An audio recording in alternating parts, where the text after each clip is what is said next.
Hi, today I want to show you how to determine the moment of inertia and why we need this term in civil mechanical engineering, especially when we are talking about statics, structural analysis, strength of materials, etc. So the objectives today will be to show how to determine the moment of inertia for an area by integration and by using formulas, to introduce the product of inertia and show how to find the maximum and minimum moments of inertia for an area, to apply the parallel axis theorem to determine the moment of inertia for a composite area. So you have different type of cross-sectional members, and the areas are usually made of simple shapes or combination of simple shapes. To design these type of members, we need to know how to find the moment of inertia. This is some T profile, which is comprised of two rectangular sections. This is a wooden planks, or you have something like this. You have steel construction. All of these are different structural members. Or we have this steel profile is well used in steel design, especially. Why? Because the bending axis is far from top and bottom fiber of the section. So how to best explain what is the moment of inertia? That is the term which means resistance to bending. So if you have some canal like this and you have one wooden plank, if you put that width is higher than height, we will have deformation if you are putting weight of 100 kilos in the middle of this support. If you flip the wooden plank, then you will have a cross section which will be stiffer and which will have a less deformation under the weight.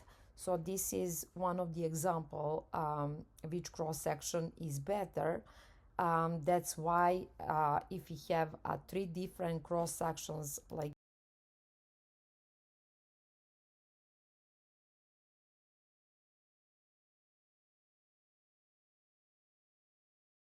here, we will say that this cross sectional area like eye profile and this rectangular section will have a better resistance.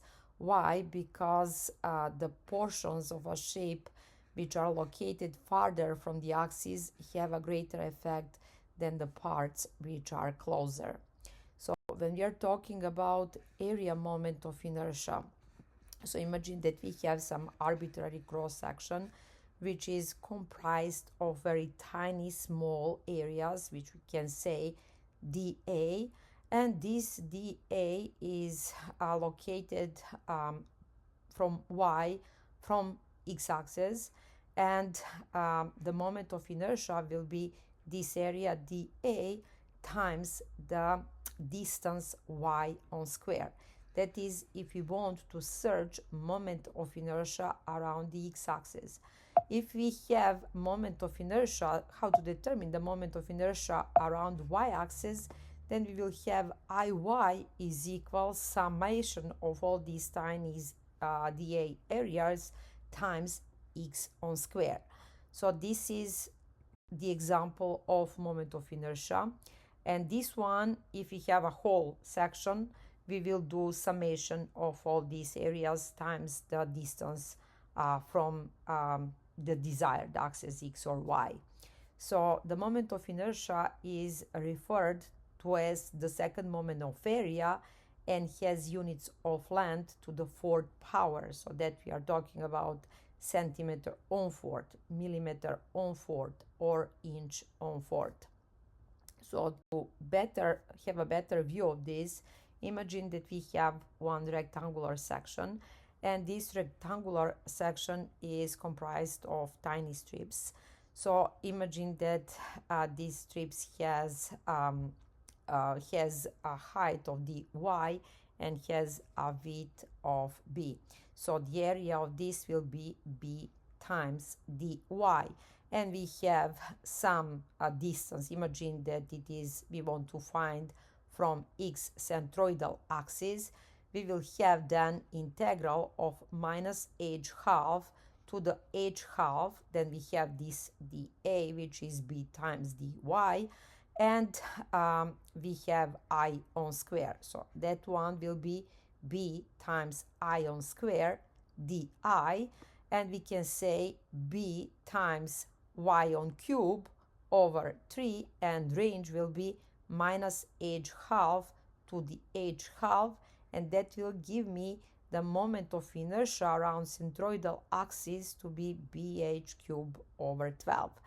So you have usually in strength of materials tables different shapes. These are the basic shapes. For rectangular, you have bh cube over 12, centroidal axis x prime. If we want to find iy prime, it will be the same, but b cube times h over 12. But if we want to find the moment of inertia around from the axis x and y, we need to use the secondary axis or parallel axis theory. For triangular shape, you have, if you want to find the moment of inertia around centroidal axis, bh cube over 36 or b cube h over 36 if you are talking about iy prime.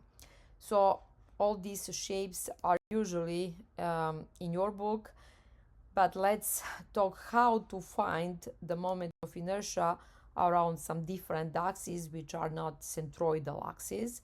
Why? Because moment of inertia will change if we are changing the axis from x prime to x, or we are moving some x here. We will have a differences about moment of inertia. So moment of inertia is not a constant and it will change. So regarding to this, how we can find the moment of inertia around x and the y axis. In this case, we can use integration method, but that one is tough for these arbitrary shapes, and it is better to be stuck with parallel axis theory. So for moment of inertia around ix here will be integral of a, and if we have from dA some distance y on square, that distance y will be in our case I prime plus dy here, and we have that one to present y on square dA. If we solve this integral, you will have integral of a y prime on square di plus 2 dy integral of y prime dA plus dy square integral of I dA. So if you are using the definition of the centroid for I prime, and if we have that C is at the origin, I prime will be 0, that means integral of a y prime dA will be 0, and you will get that Ix will be Ix prime, which will represent the moment of inertia around centroidal axis, plus area times dy on square. The similar approach for Iy and Ixy.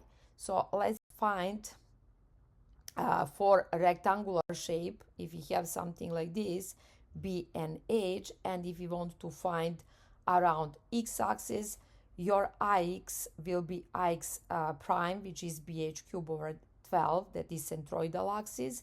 Then we have area of this cross section will be B times H, and we have D on square, so D on square will be H half on square. When we solve this, you will obtain that Ix is BH cube over 3. So that will be the moment of inertia around x-axis. So you have area and D on square. D on square is H half on square, which will give us H half on fourth. And you have B times H to represent the area. If you have a composite section like this, you have rectangular section and you have a circular, which has to be removed from this rectangular section, your moment of inertia will be Iy minus Yb. So that will be the composite section. So imagine that we have some T profile, and for this T profile we want to find I. This I will be I prime, I1 plus I2. For I1 we will have B1 H1 on cube over 12. Then we have B2 times H2 on cube over 12. And then we have area for the B2, for the section 2, which will be B2H2. And we have distance from this. Imagine that the centroid is here at this point, which is also a centroid for the section 1. That means you have B2H2 times H1 plus H2 over 2 on square. So that is parallel axis theorem term for rectangle number 2. So why we need moment of inertia? When we are talking about columns, you need to determine the buckling. How to determine the buckling? We have 4 different cases depending if we have fixed and free column, pin column, if we have fixed pin column, etc. Our critical buckling force will be pi on square times EI. E is modulus of elasticity, I is moment of inertia, and we are dividing everything by K times L on square. L represents the length and K will depend on the different Euler's buckling cases. So that is something which we will cover next time. And if we are talking about the beam, then we are talking about deflection. In deflection, how to determine deflection? Again, we need to use modulus of rigidity, and modulus of rigidity is moment of inertia times modulus of elasticity of the material. You have here the equation that the second derivative of deformation is moment over flexural rigidity. So this one is flexural rigidity or stiffness. Or if you are talking about critical buckling, so this is the way how to determine the critical buckling force. If we have, for instance, some example like this, you have a T profile and you have 3 different sections. So the first one is rectangle. You have 200 millimeter width, 50 millimeter width is height of this one. Then you have, this is a flange of this I profile. Then you have a web with 300 millimeter height and 50 millimeter thickness. And you have the third area, again 200 millimeter width, 50 millimeter is thickness. So how to approach to these type of problems? So the cross-sectional area can be divided in 3, which we already did. Then we need to find the centroids of these 3 rectangles. So since that this is a symmetrical shape, your centroid will be on 200. So 50 plus 150 here, your centroid is 200 millimeter in Y direction. But we have a distances from these small rectangles. You have 25 and plus 150 will give you 175. Again, from this one, you have 25 and plus 150, you have again 175. So using the parallel axis theorem, you have Ix1 and Yx3 to be the same. So you have Ix prime to be BH cube over 12. So in our case, you have 200 times 50 on cube over 12. And you have this area times the distance, which will be 200 times 50 times the distance from centroid of this rectangular section to the centroid of the whole section is 175 on square. So you will obtain 3 times 0.83 times 10 on 8 millimeter on fourth. And we have moment of inertia only for web. In our case, that is 50 times 300 on cube over 12, and we don't have the second part of the equation, a times distance on square. Why? Because for the area number 2, your centroid is placed where is the centroid of the whole shape. So in this case, your moment of inertia will be summation of the 3, and it will give you value of ix prime plus ix2 plus ix3, and that is 7.291 times 10 on 8 millimeter on fourth. So that's it for today, and next time we can talk about polar moment of inertia.